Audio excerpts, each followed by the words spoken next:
हाँ जी बेटा, आज की क्लास में बेटा हमने डिस्कस करना है रिटायरमेंट बेनिफिट्स। सैलरी हेड बेटा पार्ट 1 कंप्लीट हो चुका है और आज बेटा हम स्टार्ट करने वाले हैं सैलरी हेड पार्ट 2। ठीक है, तो सैलरी हेड पार्ट 2 में बेटा हम जो डिस्कस करेंगे रिटायरमेंट बेनिफिट्स के बारे में। सबसे पहली बात तो आपको ये पता होनी चाहिए कि रिटायरमेंट जो बेनिफिट्स होते हैं वो बेटा अंडर सैलरी हेड ही टैक्सेबल होंगे। सबसे पहली बात,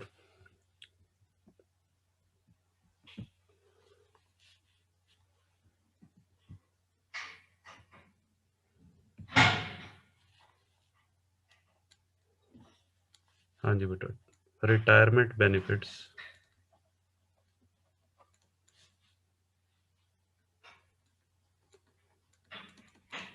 are taxable under salary head.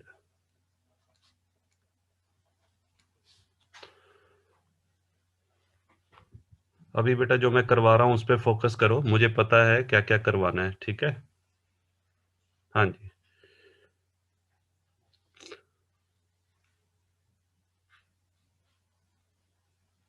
हाँ जी बेटा सुनिए ध्यान से। सबसे पहली बात आपको ये पता होनी चाहिए, रिटायरमेंट के बाद जो भी बेनिफिट्स मिलते हैं वो सारे के सारे बेटा सैलरी हेड में टैक्सेबल हैं। उसका रीज़न क्या है, क्यों टैक्सेबल है? रिटायरमेंट के बेनिफिट्स बेटा सैलरी हेड में क्यों आएंगे? जैसे मैंने आपको बताया था, हाँ जी बेटा, सैलरी हेड के अंदर कोई भी आइटम टैक्सेबल कब होती है? जब एम्प्लॉयर एम्प्लॉय रिलेशनशिप एग्जिस्ट करता हो। सैलरी लेने वाला बेटा कौन होना चाहिए? एम्प्लॉई। और देने वाला कौन होना चाहिए? एम्प्लॉयर। तो सैलरी हेड के लिए सबसे जरूरी क्या है? हाँ जी बेटा, एम्प्लॉयर एम्प्लॉय रिलेशनशिप।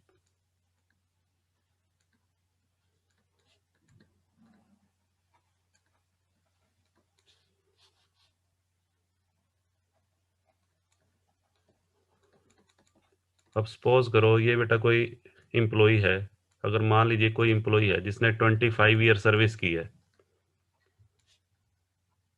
हाँ जी बेटा, 25 ईयर्स तक तो एम्प्लॉयर एम्प्लॉय रिलेशन एग्जिस्ट किया। एक एम्प्लॉय है मिस्टर एक्स, उसने किसी कंपनी के अंदर या गवर्नमेंट सेक्टर में 25 ईयर्स बेटा जॉब की है।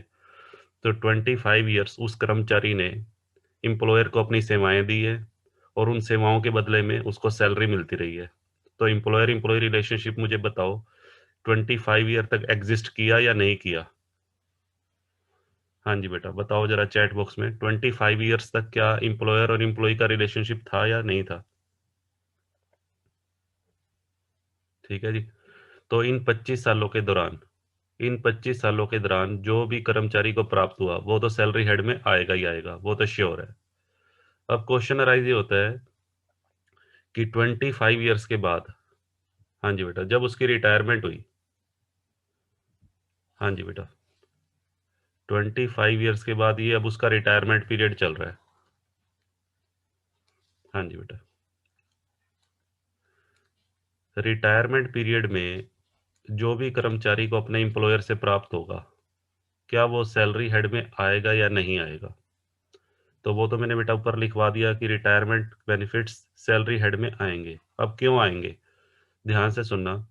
सबसे पहली बात तो मुझे बताओ कि रिटायरमेंट पीरियड में रिटायरमेंट होने के बाद क्या एम्प्लॉयर एम्प्लॉय रिलेशनशिप एग्जिस्ट करेगा? हाँ जी बेटा बताओ, रिटायरमेंट के बाद क्या एम्प्लॉयर और एम्प्लॉय का रिलेशनशिप रहता है? बताओ बेटा। जनरली देखो, हाँ जी बेटा, यदि कोई कर्मचारी रिटायर हो जाता है तो वैसे तो देखा जाए तो उनका एम्प्लॉयर एम्प्लॉय रिलेशनशिप तो खत्म हो चुका है। जिस संस्था को मैं छोड़ चुका हूँ, हाँ जी बेटा, उस संस्था से मेरा जो सेवाएं देने का संबंध तो खत्म हो गया है। जो मैंने सेवाएं प्रदान करनी थी वो तो बेटा मैंने 25 साल में दे दी है। ठीक है, तो जनरली देखा जाए तो एम्प्लॉयर एम्प्लॉय रिलेशनशिप एग्जिस्ट नहीं करता। ठीक है, बट ये रिटायरमेंट पे जो हमें बेनिफिट मिलते हैं, रिटायरमेंट पे बेटा जो बेनिफिट मिलते हैं वो कौन से पीरियड को रिप्रेजेंट करते हैं, कौन से पीरियड में दी गई सेवाओं को? जो मैंने अपने पास्ट पीरियड में सेवाएं दी है। रिटायरमेंट बेटा जो बेनिफिट्स मिलेंगे किसी भी कर्मचारी को, वो कौन से पीरियड में दी गई सेवाओं का प्रतिफल है। जो इन 25 सालों में बेटा जो मैंने सेवाएं दी उसी का तो प्रतिफल है। अगर ये 25 ईयर्स बेटा मैंने सेवाएं ना दी होती तो क्या मुझे रिटायरमेंट बेनिफिट्स मिलते? हाँ जी बेटा बताओ। इन 25 सालों में यदि मैंने अपने एम्प्लॉयर को सेवाएं ना दी होती तो क्या मेरा एम्प्लॉयर मुझे रिटायरमेंट बेनिफिट देता? नहीं देता। इसका मतलब क्या हुआ कि रिटायरमेंट पे जो बेनिफिट मिलते हैं वो इन 25 ईयर्स में दी गई सेवाओं का ही परिणाम है। ठीक है जी, उसी का प्रतिफल है। तो इसी वजह से वो अमाउंट बेटा कौन से हेड में आएगा? सैलरी हेड में आएगा। ठीक है। अब आता है कि रिटायरमेंट बेनिफिट्स हैं कौन कौन से। हाँ जी बेटा, थर्ड पॉइंट, ऐसे कौन कौन से बेनिफिट्स हैं जो एक एम्प्लॉय को रिटायरमेंट में बेटा मिलते हैं। सबसे पहला बेनिफिट, हाँ जी बेटा, ग्रेचुटी। एक तो बेटा ग्रेचुटी का पैसा मिलता है रिटायरमेंट पे। एक बेटा lump sum amount of provident fund, provident fund का पैसा मिलेगा। और बेटा रिटायरमेंट पे क्या मिलेगा बताओ?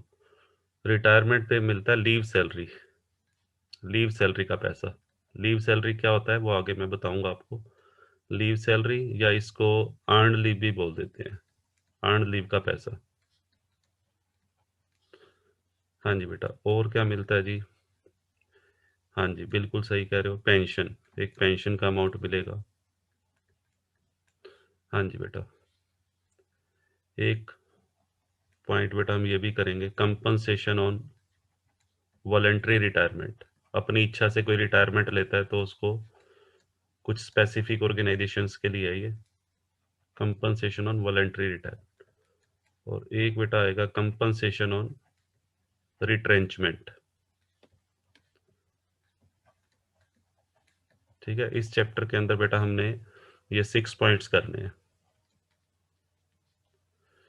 तो वन बाय वन बेटा हम इनको डिस्कस करेंगे। तो आज की क्लास में, आज की क्लास बेटा इसके ऊपर है, ग्रेचुटी के ऊपर। ठीक है, तो चलिए ग्रेचुटी पे चलते हैं।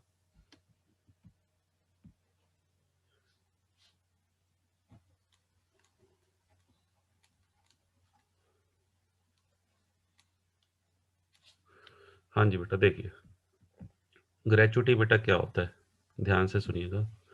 ग्रेचुटी का बेटा अगर आप डिक्शनरी मीनिंग देखोगे तो ग्रेचुटी का डिक्शनरी मीनिंग होता है थैंकफुलनेस।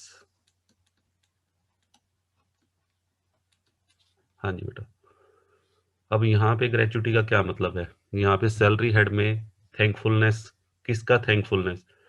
Thankfulness of employ. हाँ जी बेटा, थैंकफुलनेस ऑफ एम्प्लॉय।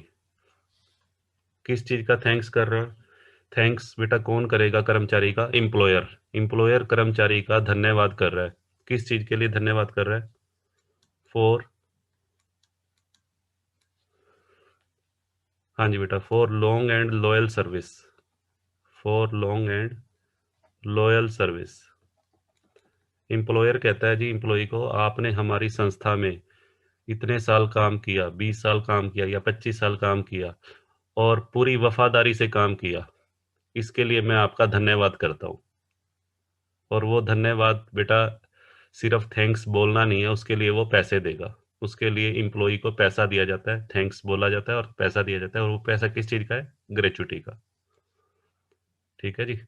तो अगर आपसे कोई पूछता है ग्रेचुटी क्या होता है तो क्या लिखोगे आप? हाँ जी बेटा, gratuity is a lump sum amount. Gratuity एक लमसम अमाउंट है which is paid by employer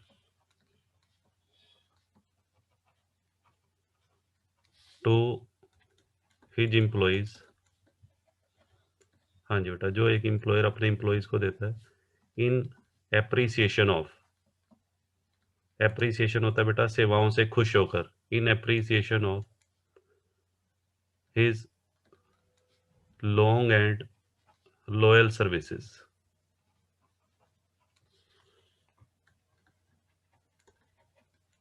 ठीक है जी। ये बेटा ग्रेचुटी का मीनिंग है। यहां तक बेटा बताओ क्लियर है? हाँ जी बेटा। अब दूसरी बात आती है। हाँ जी बेटा, दूसरा पॉइंट ये है कि ग्रेचुटी जो है ये वॉलंटरली दी जाती है, अपनी इच्छा से दी जाती है, या अंडर एन ऑब्लिगेशन, मैंडेटरी है। इनिशियली बेटा जो शुरू में जब ग्रेचुटी दी जाने लगी थी, पहले जो है वो वॉलंटरी दी जाती थी। हाँ जी बेटा, इनिशियली जब ग्रेचुटी का बेटा प्रचलन शुरू हुआ था तो पहले तो ये वॉलंटरली दी जाती थी, paid voluntarily, but now A days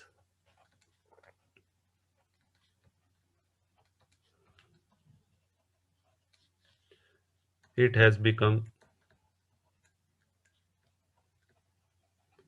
legal obligation. हाँ जी बेटा, अब ये लीगल ऑब्लिगेशन बन चुका है। हाँ जी बेटा, जो हमारे इंडिया में लेबर एक्ट बने हुए हैं या जो फैक्ट्री एक्ट है उनके अंतर्गत, या ग्रेचुटी एक्ट है उनके अंतर्गत अब बेटा ये मैंडेटरी कर दिया गया है। ठीक है जी।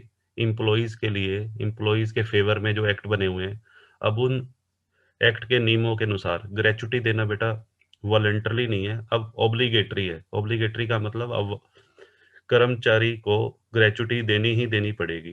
पहले जो दी जाती थी वो इच्छा से दी जाती थी, वॉलंटरली। ठीक है जी। अच्छा, तीसरी बात। हाँ जी बेटा, तीसरी बात ये आती है कि ग्रेचुटी का जो अमाउंट है, हाँ जी बेटा, वो सैलरी हेड के अंदर तो टैक्सेबल तो होगा। क्या वो पैसा फुली टैक्सेबल है, या पार्शली टैक्सेबल है, या फुली एग्जम्प्टेड है? तो इसके बारे में बेटा आपको बता दूं, ग्रेचुटी में भी, हाँ जी बेटा, fully taxable, gratuity fully taxable भी हो सकती है, में भी पार्शली टैक्सेबल। हाँ जी बेटा, पार्शली टैक्सेबल भी हो सकती है कुछ एम्प्लॉइज के लिए, कुछ एम्प्लॉइज के लिए फुली टैक्सेबल भी हो सकती है, कुछ के लिए पार्शली टैक्सेबल भी हो सकती है, and may be fully exempted, और कुछ के लिए बेटा फुली एग्जम्प्टेड भी हो सकती है। अभी हम पढ़ेंगे किन किन एम्प्लॉइज के लिए फुली टैक्सेबल है, किन के लिए पार्शली टैक्सेबल है, और किन के लिए फुली एग्जम्प्टेड है। हाँ जी बेटा। और fourth point, provisions regarding gratuity. Gratuity के बेटा जो प्रोविजंस हैं, एग्जम्पशन ऑफ ग्रेचुटी, ग्रेचुटी का कितना अमाउंट एग्जम्प्टेड होगा वो हमें कैलकुलेट करना पड़ेगा। उसके जो प्रोविजंस है are given under section 1010। Section बेटा आपको याद रखना है, ग्रेचुटी के जो प्रोविजंस हैं वो अंडर सेक्शन 1010 बताए गए हैं। Under section 1010 of income tax act 1961। हाँ जी बेटा, बताइए। अब बेटा हम चलते हैं ग्रेचुटी के इनकम टैक्स एक्ट में क्या ट्रीटमेंट है सैलरी हेड में।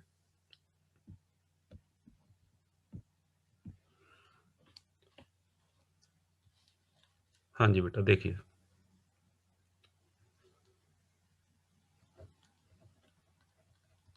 Provisions regarding gratuity. एप्रिसिएशन का बेटा मीनिंग होता है उसकी सेवाओं से खुश होकर, एप्रिशिएट होकर, कर्मचारी की सेवाओं से खुश होकर जो उसको एक लमसम अमाउंट दिया जाता है उसे बेटा ग्रेचुटी बोलते हैं।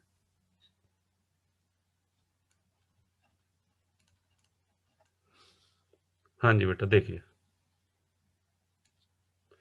Provisions regarding gratuity.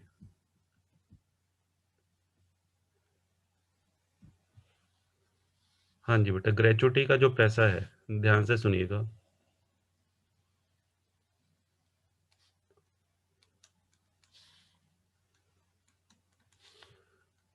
हाँ जी बेटा, ग्रेचुटी के जो प्रोविजंस हैं उसके ब्रैकेट में मैं एक वर्ड लिख रहा हूँ, डेथ कम रिटायरमेंट ग्रेचुटी। यानी कि जो मैं प्रोविजन आपको बताऊंगा वो कर्मचारी की डेथ पे अगर पैसा मिला है परिवार को, उसके लिए भी है, और रिटायरमेंट पे बेटा मिला है तो भी है। डेथ कम रिटायरमेंट ग्रेचुटी। हाँ जी बेटा, सुनिएगा ध्यान से। ग्रेचुटी का पैसा, हाँ जी बेटा, एक तो कर्मचारी को मिला हो, हाँ जी बेटा, at the time of death,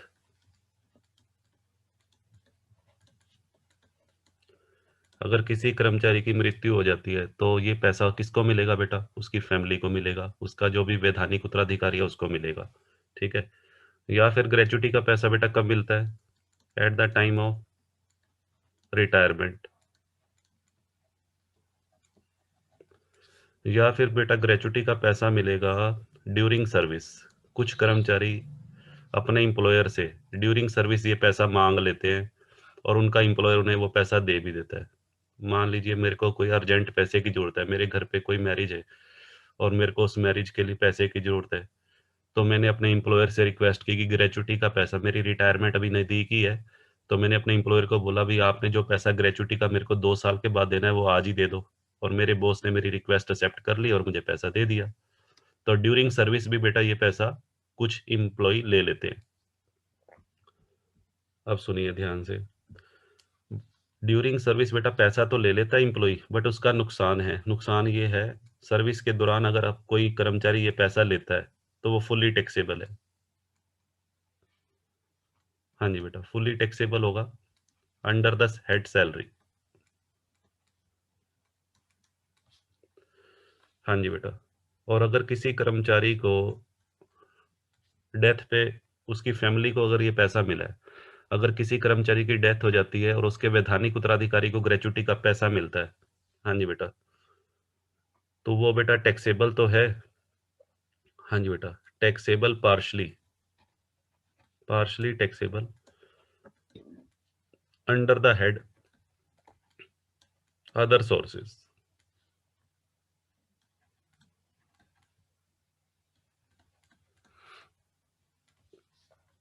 हाँ जी बेटा, पार्शली टैक्सेबल का मतलब, हाँ जी बेटा, फुल अमाउंट टैक्सेबल नहीं होगा, कुछ अमाउंट टैक्सेबल है और बाकी बचा हुआ बेटा एग्जम्प्ट होगा, ठीक है। यहाँ मैं लिख देता हूँ टैक्सेबल अमाउंट कैसे निकलेगा। Taxable amount is equal to gratuity received, जितना अमाउंट ग्रेचुटी का रिसीव हुआ माइनस, उसमें बेटा एग्जम्पशन माइनस हो जाएगी। एग्जम्पशन कौन से सेक्शन की? 1010, exemption under section 10 sub section 10, ठीक है जी। अब आ जाओ बेटा रिटायरमेंट पे। अगर ग्रेचुटी का पैसा कर्मचारी को रिटायरमेंट पे मिला है,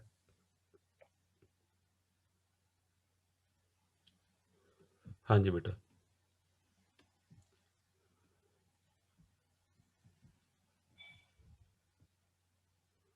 रिटायरमेंट में बेटा अगर ये पैसा मिला है तो उसको हम 2 कैटेगरीज में डिवाइड कर सकते हैं।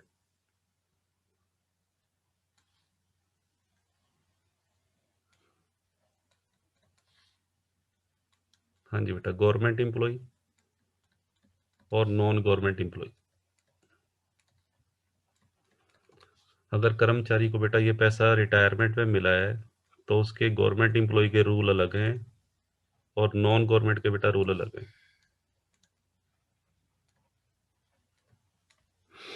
हाँ जी बेटा, तो पहले हम बात करते हैं गवर्नमेंट एम्प्लॉय के केस में बेटा क्या होगा।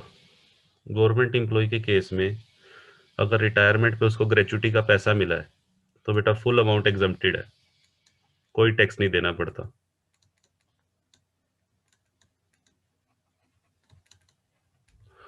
हाँ जी बेटा, और यदि बेटा नॉन गवर्नमेंट एम्प्लॉय हैं, ऐसे एम्प्लॉय जो प्राइवेट सेक्टर में काम करते हैं, उनके लिए बेटा ये पैसा पार्शली टैक्सेबल है।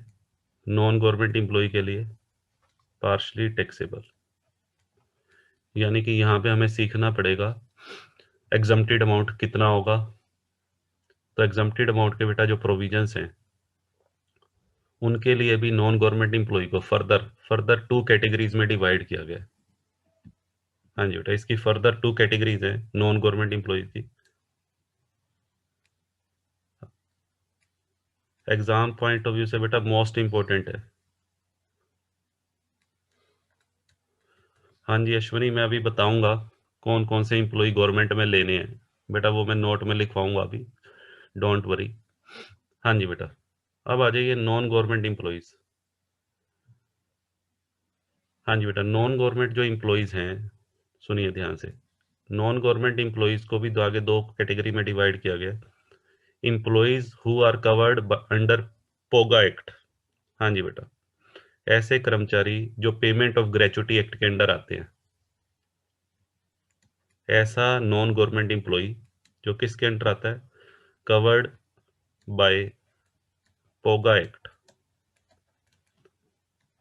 हाँ जी बेटा, पोगा की फुल फॉर्म है बेटा पेमेंट ऑफ ग्रेचुटी एक्ट 1972। जो कर्मचारी इस अधिनियम के अंतर्गत आते हैं। हाँ जी बेटा, और दूसरा which are not covered bye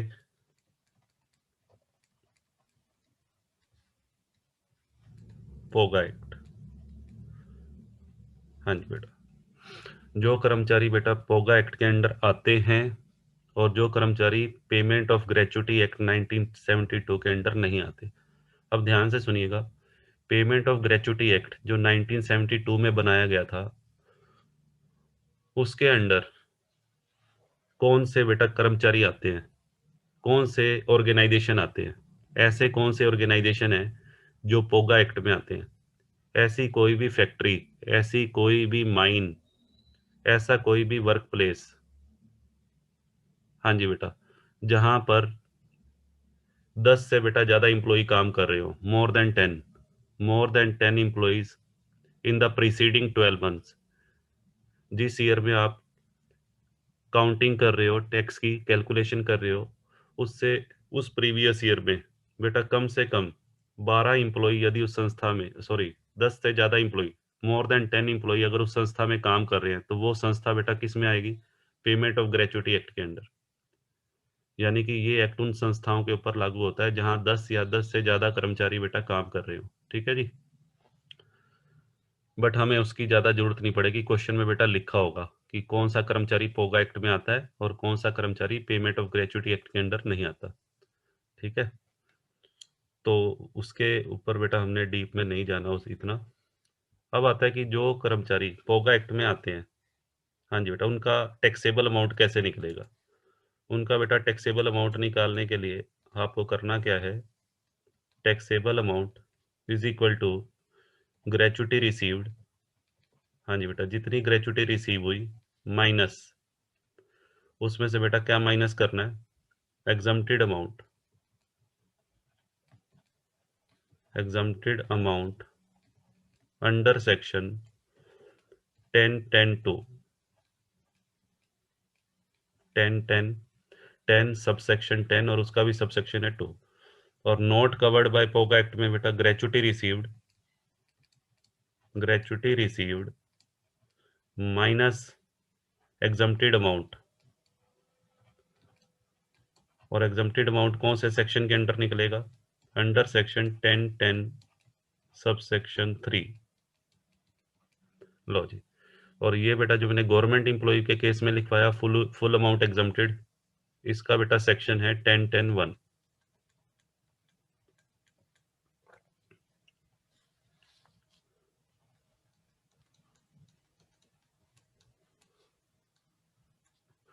हाँ जी बेटा, अब क्वेश्चन अराइज ये होता है कि ये एग्जम्प्टेड अमाउंट हमें कैसे कैलकुलेट करना है। हाँ जी बेटा, ग्रेचुटी का जो हमें एग्जम्प्टेड अमाउंट है अंडर सेक्शन 10(10)(2) और अंडर सेक्शन 10(10)(3, ये बेटा कैसे कैलकुलेट करेंगे? ठीक है, उसके लिए आगे मूव करते हैं।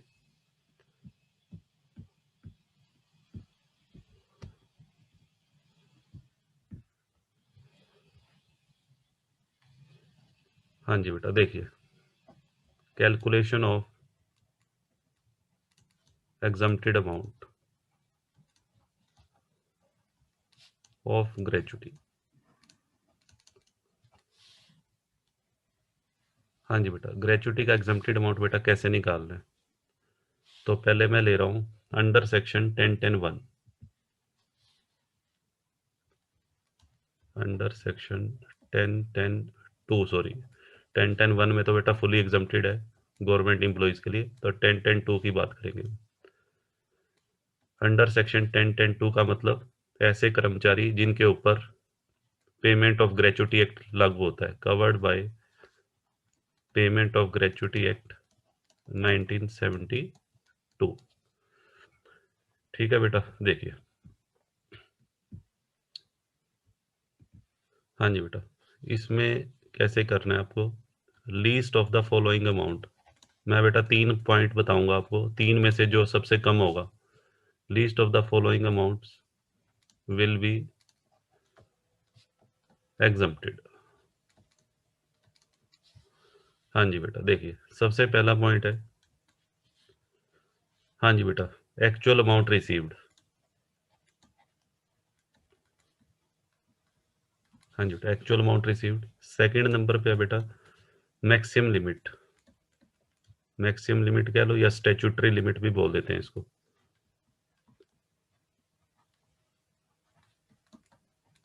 स्टैट्यूटरी लिमिट बेटा है ₹10 लाख। जैसे एंटरटेनमेंट अलाउंस में थी 5,000, यहाँ बेटा 10 लाख। हाँ जी बेटा, और तीसरा पॉइंट है बेटा, हाँ जी बेटा 15 डेज सैलरी, 15 दिन की salary.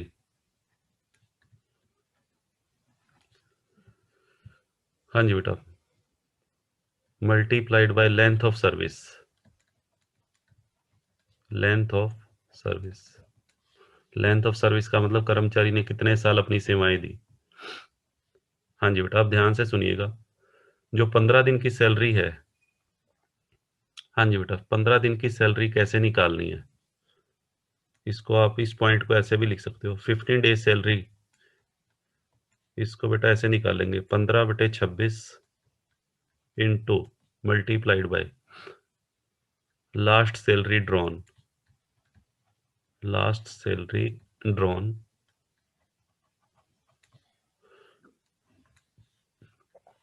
Multiplied by length of service.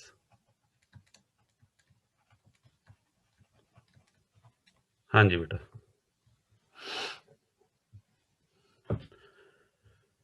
हाँ जी बेटा, ग्रेचुटी की लिमिट 20 लाख है। बेटा मैंने देखा नहीं बुक में, इस बार हो सकता है चेंज कर दिया हो। शीतल कंफर्म करो इस बात को।